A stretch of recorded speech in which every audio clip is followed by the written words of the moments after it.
Tapos fill up mo lang. Ganun lang ito eh. Before mo sila, pro forma yan. Prepared na yan. Fill up mo lang yung form. Okay? Yan. Okay. Any questions? May tanong wala? Meron ba tayo Securities and Exchange Commission Office dito? Sa Region 12? SEC?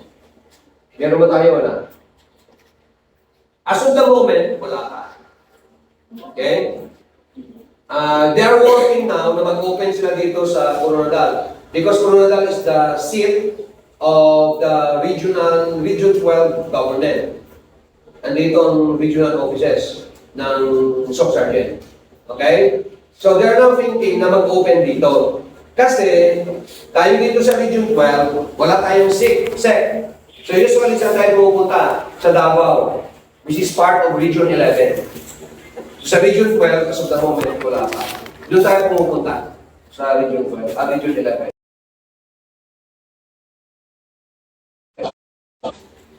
Okay?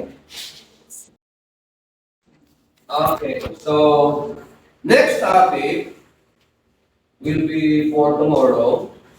Tama ba, Mr. Yago?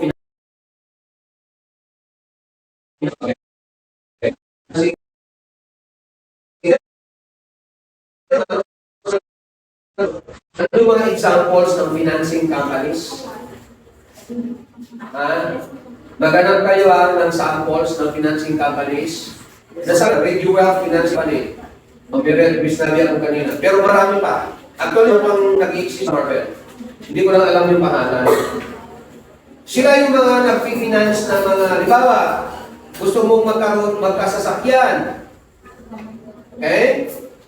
Yung iba, nagpapapinance sa bangko. Yung iba naman, nagpapinance sa financing companies. Okay? So gusto ko malaman ano yung mga financing companies na nandito ngayon sa Marvel.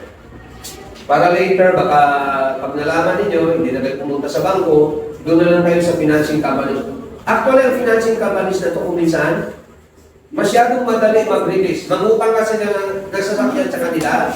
3 days lang, nandiyan na yung sasakyan. Sa bangko, ang tagal pa.